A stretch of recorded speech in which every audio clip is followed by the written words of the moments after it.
फूलों की व्यवस्था करो। जाओ, जल्दी जाओ, अभी बहुत से कार्य शेष है। जाओ। महारानी, ये सब तैयारियां? क्या कोई आने वाला है? पता नहीं क्यों आज हमें ये आभास हो रहा है कि पार्वती आने वाली है, इसलिए उसके स्वागत हेतु हमने तैयारियां शुरू कर दी। हम आपकी भावनाओं को समझते हैं, किंतु आप ये भूल रही हैं महाराज, हम जानते हैं कि पार्वती महर्षि दधीची के आश्रम में है और वो यहाँ नहीं आएगी, किंतु अगर आ गए तो क्या सोचेगी? माँ ने कोई तैयारियां नहीं की।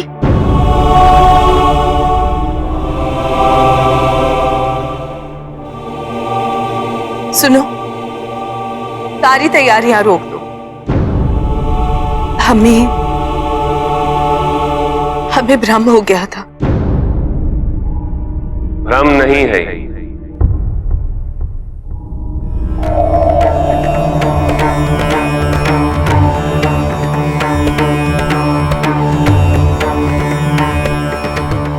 एक मां को वास्तव में अपनी पुत्री के आगमन की अनुभूति हुई है। पार्वती गणेश और कार्तिकेय के साथ शीघ्र ही यहां पधारने वाली है।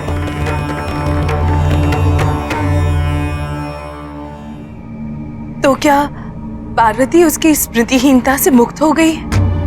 पार्वती ने कुछ आसन व नियम पूर्ण कर लिए हैं, कुछ स्मृतियां भी लौट आई हैं, किंतु पार्वती अभी तक उनका तात्पर्य नहीं समझ पाई। अब मैं पार्वती को प्राणायाम और शांभवी की महामुद्रा सिखाऊंगा। महादेव, आपके लिए ये कार्य कितना कठिन रहा होगा, इसका तो हम केवल अनुमान ही लगा सकते हैं। आपने बहुत धैर्य के साथ हमारी पार्वती का साथ निभाया है। महादेव, ऐसी कई परिस्थितियों में हमने परिवारों को टूटते देखा है, बिखरते हुए देखा है, किंतु आपने कभी भी किसी को भी अपना विश्वास खोने नहीं दिया। आपने तो सबको जोड़कर रखा है। आपको अपने जमाते के रूप में पाना हमारे लिए न जाने कितने जन्मों का पुण्य है।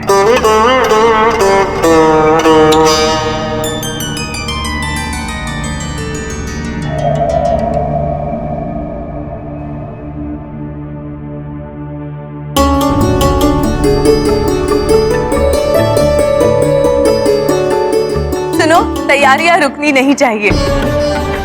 और हाँ, बहुत सारे मोदक भी बनवाओ, कहीं कम ना पड़ जाए।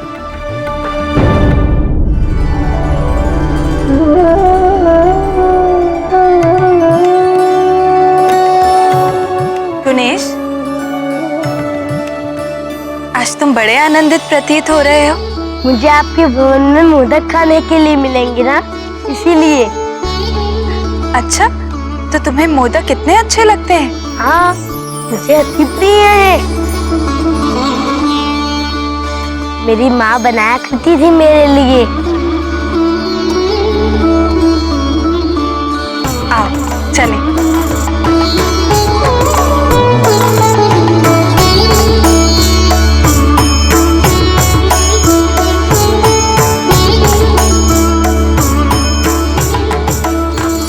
कार्तिकेय, राजभवन तो अभी बहुत दूर है, क्या हम कुछ क्षणों के लिए विश्राम कर सकते हैं? आप इतने शीघ्र थक गए? गुरुजी के आदेश अनुसार हमें शीघ्र ही आपके पिताजी के भवन पहुंच जाना चाहिए।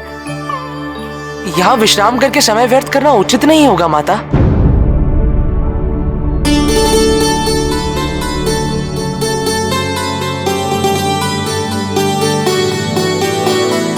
अच्छा, तो कुछ क्षण हम इस पेड़ के नीचे अवश्य बैठ सकते हैं। आप यहाँ विश्राम कीजिए, तब तक ये जाकर आपके लिए। मेरे कहने का तात्पर्य है कि हम दोनों जाकर आपके लिए जल ले आते हैं। आप विश्राम कीजिए, हम अभी आते हैं।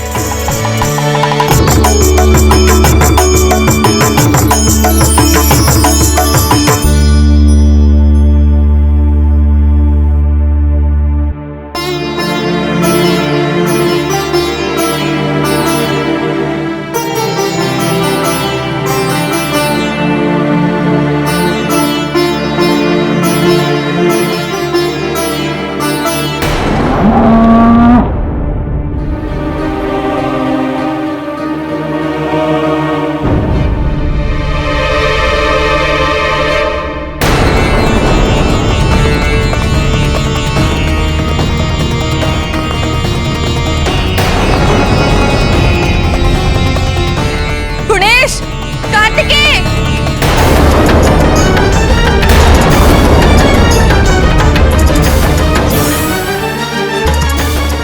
अब जाइए यहाँ से। उस कुटिया की ओर हम इस बैल को नियंत्रित करते हैं।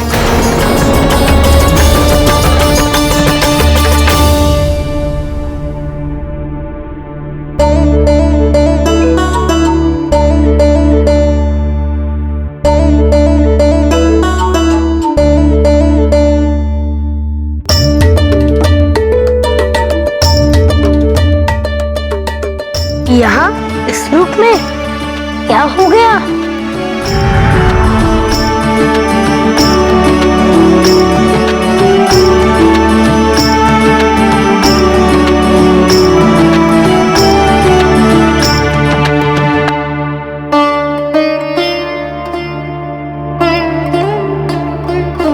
क्षमा करे कुमार, इतने समय से कैलाश पर आप सबके बिना रहा नहीं गया। इच्छा हुई कि आप सबके माता के दर्शन कर लूं। मेरी कल्पना थी कि माता मुझे देखकर ही पहचान लेगी,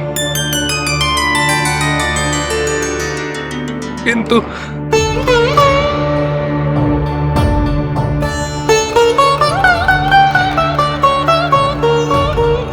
नंदी, अब माँ को ये अनुभूति हो गई है कि वो मुझे और गणेश को पहले से जानती है। तब तो माता की स्मृति शीघ्र ही लौट आएगी और आप सब शीघ्र ही कैलाश पर पधारेंगे। निसंदेह, किंतु अब हमें प्रस्थान करना होगा। हमें शीघ्र ही नाना जी के भवन पहुंचना है।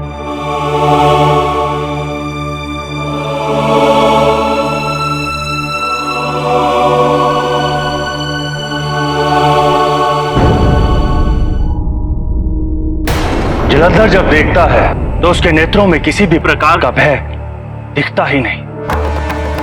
ऐसा प्रतीत होता है जैसे वो आजीवन इसी क्षण की प्रतीक्षा कर रहा था।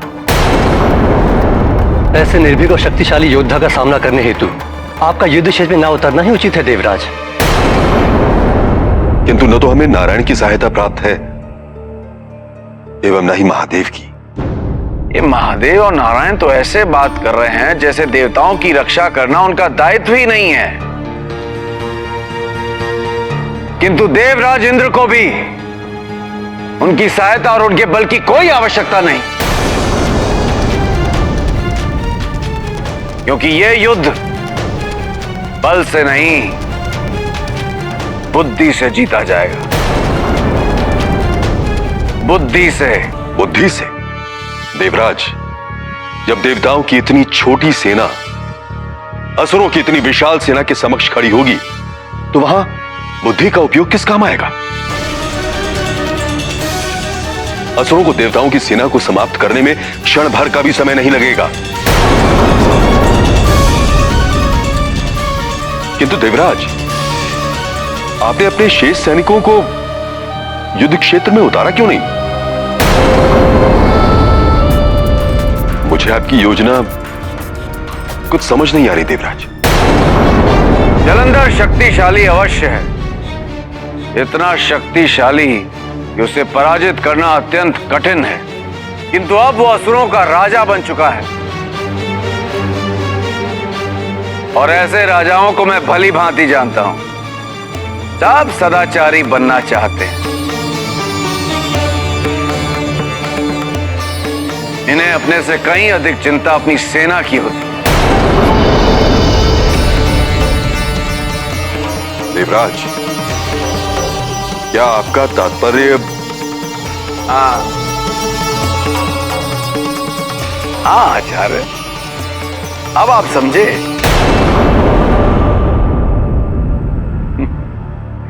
हम जलंधर को नहीं, उसकी सेना को क्षति पहुंचा सकते हैं और जलंधर हम पे आक्रमण करना भूलकर अपनी सेना की सुरक्षा हेतु तत्पर हो जाएगा और तब मुझे पर्याप्त समय मिल जाएगा उसे पराजित करने हेतु कोई उपाय सोचने का। नहीं देवराज, वृत्रासुर के वध के पश्चात पुनः ऐसी युद्ध नीति आपकी प्रतिष्ठा को और भी क्षति पहुंचाएगी। आचार्य, जब प्रश्न प्रजा की सुरक्षा का हो, देवताओं के भविष्य का हो, तो मुझे अपनी प्रतिष्ठा की कोई चिंता नहीं। केवल इस भय से कि संसार क्या सोचेगा, मैं स्वार्थी नहीं हो सकता आचार्य।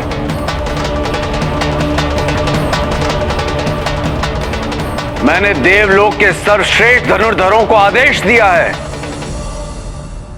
कि कोई भी असुर उनके समक्ष आए तो जीवित ना बचे। अब देखना यह है कि असुर राज क्या करते हैं।